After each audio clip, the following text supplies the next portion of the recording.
Hi guys! Welcome back to my YouTube channel. So for today's video, magre-review ulit ako ng product. And yung product na i-review ko ay yung pinakaunang product na na-review ko din dito sa aking YouTube channel. So ayan guys, bago ang lahat, na-miss ko yung mag-ganitong video ulit sa YouTube. Yung hindi na ako nagvo-voice over kasi medyo na-overwhelmed ako sa dami na nag-upload na sa Facebook at yung ginagamit lang voice over.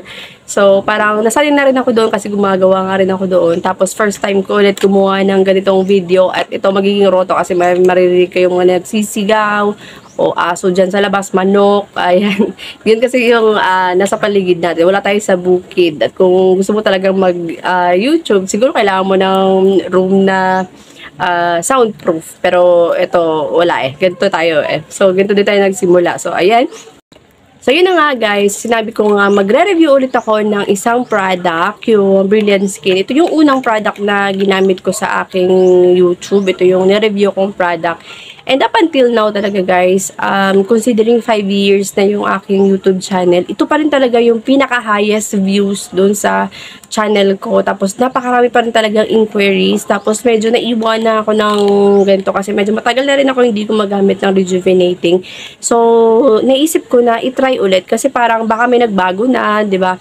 So, nakaraan ay bumili ulit ako ng Brilliant Skin Rejuvenating Set. So, eto siya guys.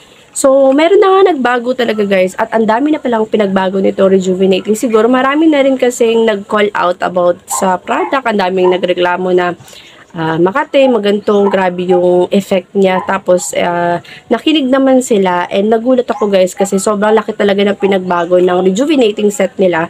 So, magsimula tayo sa laman. Yung laman niya, same pa rin naman. Yung may sabon ka, may sunblock, may toner, and may rejuvenating cream. Ang pinagbago lang guys is ito, tingnan nyo. Yung rejuvenating cream niya, nakalagay na siya sa isa pang box. Tingnan nyo, meron na siya lagayan, tapos nilagay pa siya ulit sa isang box. Tapos ito din yung ano niya, yung toner. Yung toner na, naka-box din siya. Pero binuksan ko na to kasi mga 2 gabi ko na siya ginagamit. Alam nyo naman, bago ko magsimula ng video ko, ay ginagamit ko na talaga yung product. So, 2 gabi pa lang naman. Tapos, ito siya. Yung maganda dito, guys, is in-emphasize na nila or parang binigyan nila ng ano yung pinaka-main ingredients doon is yung hydroquinone at saka yung tretinoin. Tapos, nakasaad din dito sa mga box, nakalagay dito sa box yung, ano niya, kung para saan ba yung hydroquinone, yung tretinoin, yung, ano niya, yung mga warnings, at kung paano mo siya gagamitin. Same din, guys, sa toner niya.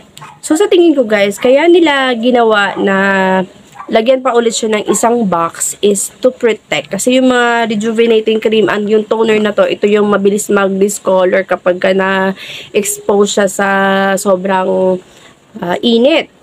So, syempre, itong mga ganito, dapat hindi mo na siya ini-expose sa madadirect sa sunlight. Tapos, yung temperature dapat na ilagay mo, parang room temperature or kung pwede sa malamig. So, maganda din ito ilagay nyo kung meron kayong ref, lagay nyo siya sa ref. Mas maganda siya. And napakaganda. Dahil binasa ko na lahat guys. So naka-indicate dito sa box niya. And sa packaging din pala ng ano nila, ng pinaka main packaging nitong set na to is nakalagay din lahat guys kung ano, kung paano mo siya gagamitin.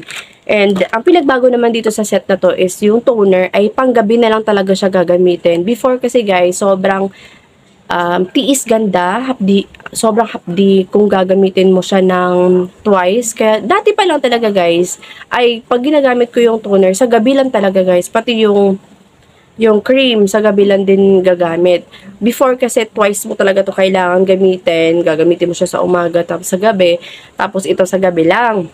So, medyo, ano siya, medyo masakit kung talagang gagamitin mo siya ng twice. Kasi parang hindi kakayanin ng skill, lalo na kung first time nyo pa lang guys gumagamit ng mga ganitong set.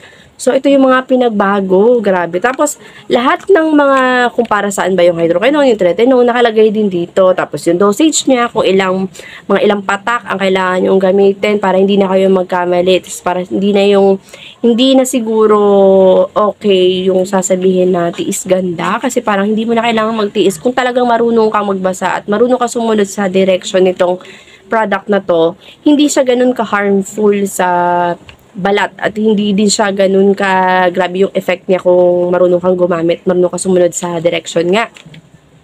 Dito kasi guys, mostly ang pagkakamali natin kung bakit na imbis na gumanda yung skin, magkaroon ng improvement, ay mas lalong nasisira yung skin natin dahil grabe tayo maglagay ng toner. Tapos pag kinuskus mo pa, akala mo parang ano lang yung Eskinol. Diba dati yung mga Eskinol, hindi siya ganun ka-harmful, pero parang ano lang siya, magtatanggal lang siya ng dirt sa skin or yung mga nakadikit pang sabon kapag nagsabon ka. Kasi diba pag nagsabon naman talaga tayo ng bar soap, ay parang may natitira sa skin natin. Tapos pag tinoner natin, yung sinasabi ko nga, yung hindi pang cleansing na toner lang, yung sa Eskinol ay natatanggal lang yung mga dirt na andun pa sa skin mo. Hindi siya katulad nito guys.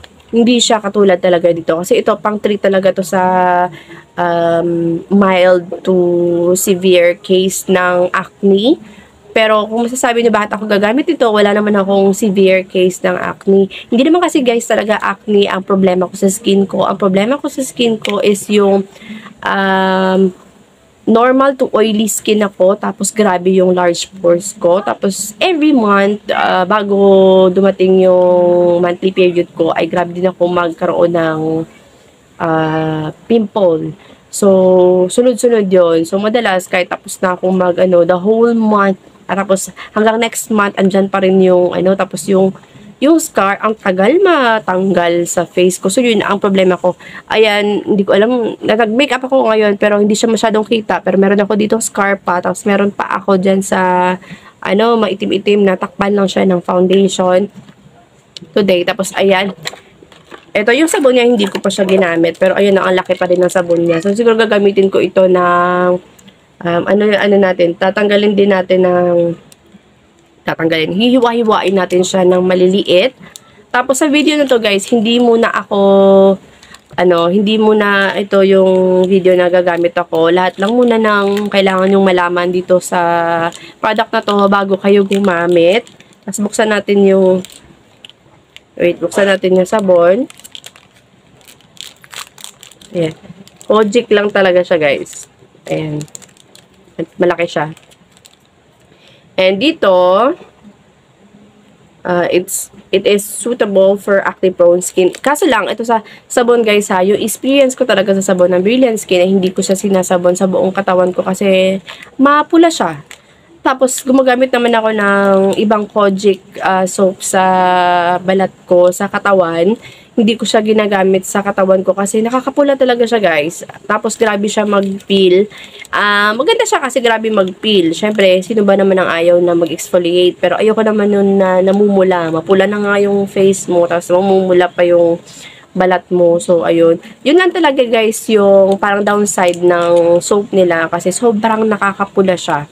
Parang nakaka-add pa siya dun kapag toner ka pa, mas lalong mamumula yung skin mo para kang magkakaroon ng lechon face, diba? So, ayoko rin naman ng ganun. So, ako naman guys, since ang problem ko lang naman is konting minsan-minsan lang yung pagka-breakouts ko, tapos yung oily skin ko at saka large pores lang naman yung pinaka-problem ko sa skin ko. So, okay ako na mag-rejuvenating dahil panggabi lang din naman yung toner at saka yung cream.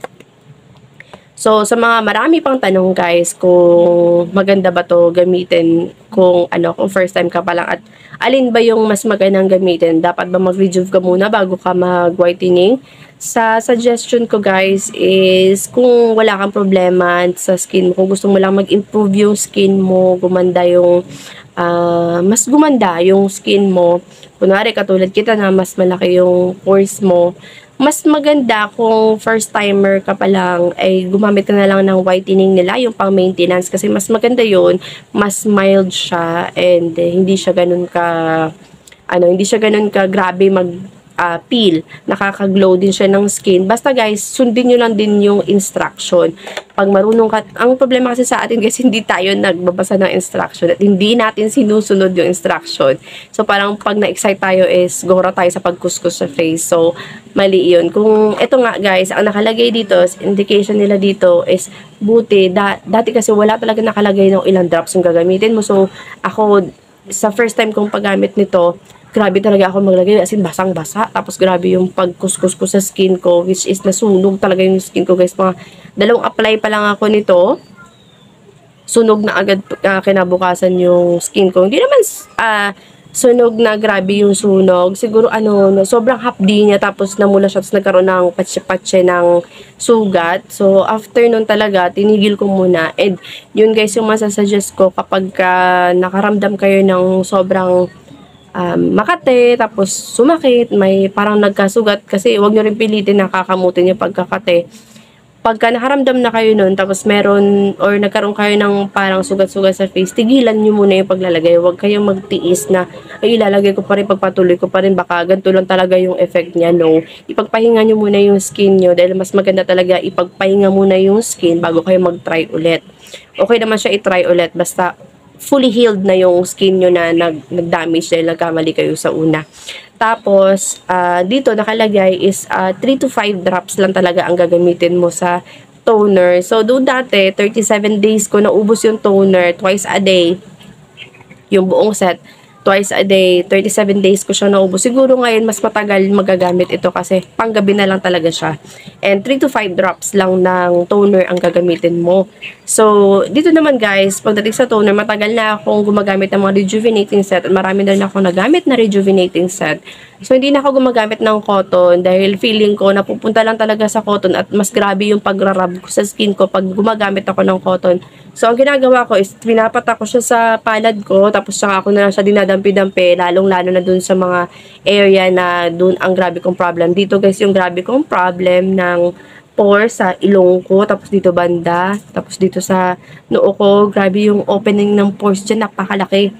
Tapos, iwasan lang natin yung banda dito ng balat ng, banda dito ng lips natin. So, dito ako naglalagay, guys. Basta, ilayo nyo lang siya banda dito kasi dito ang nipis. Tapos dito, banda dito ang nipis niya. Dito sa mata nyo, iwasan nyo yan dito. Minsan kasi nagkakamali ako. Pag naglalagay na ako ng cream, nakakalimutan ko na yung kamay ko pala ay may toner. So, kailangan mo na maghugas ka muna bago ka maglagay ng cream. Hugasan mo or mag-wipe ka ng kamay mo bago ka maglagay ng cream. Tapos, siguraduhin mo na hanggang dyan lang. Tapos, pa-upward motion ang paglagay mo dito. So, ayun lang guys. Ito yung mga pinagbago sa rejuvenating set. Tapos, magkita-kita ulit tayo dahil gagawin ko pa rin naman yung review na to for how many days siguro. Tsaka na lang ako update kung ano na ba yung nangyari sa skin ko after itong gamitin. Tapos, dahil nga, panggabi na lang talaga yung toner kung meron bang pagbabago, kung hindi na ba tayo magtitiis ganda paggamit nitong Brilliant Skin. So, ayun lang guys, magkita-kita ulit tayo sa ating bagong review. So, kung gusto nyo guys ma-update sa ganitong video na to, sa paggamit ko ng rejuvenating set, ay mag-follow na rin kayo kung hindi kayo naka-subscribe sa aking channel. So, ayun lang guys, I hope you like this video and kita-kita ulit tayo sa next one. So, ayun lang guys, bye-bye!